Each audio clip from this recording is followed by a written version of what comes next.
viens ici.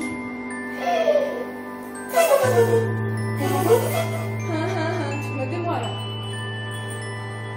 Regarde-toi. Oui. Maintenant, regarde-moi.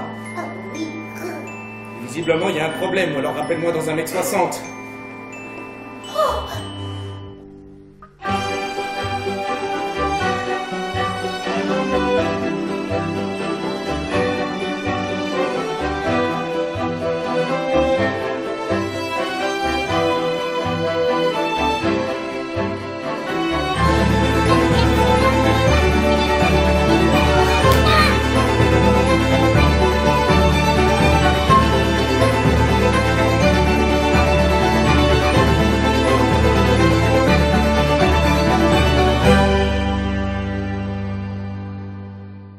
Supposez par exemple que vous êtes invité ce soir-là au vernissage d'après tout et qu'on vous mette tout à coup en présence de rien. Qu'est-ce que vous pensez? C'est Magritte revisitée par un Kafka taoïste.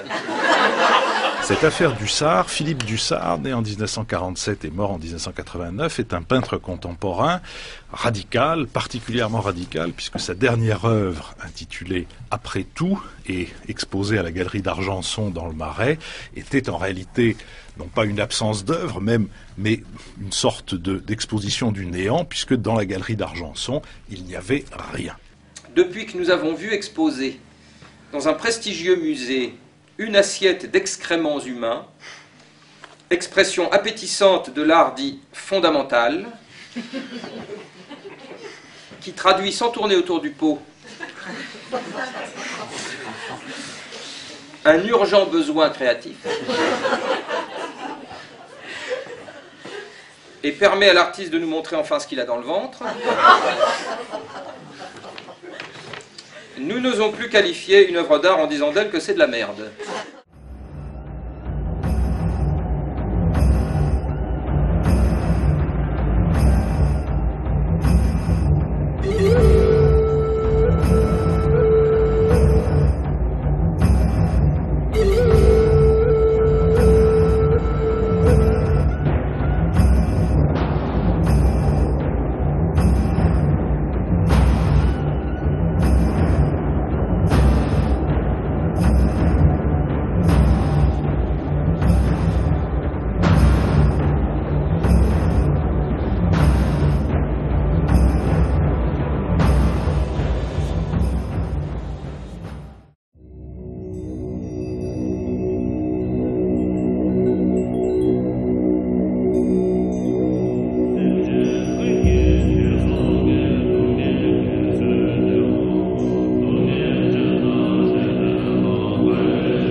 Come on, babe, why don't we paint the town? You know that jazz.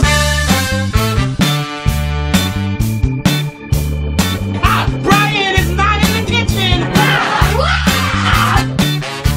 I eat like a king.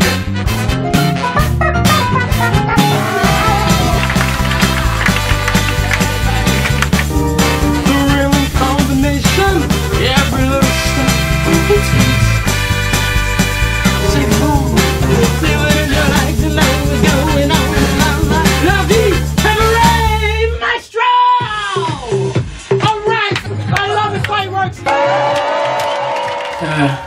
Cabaret.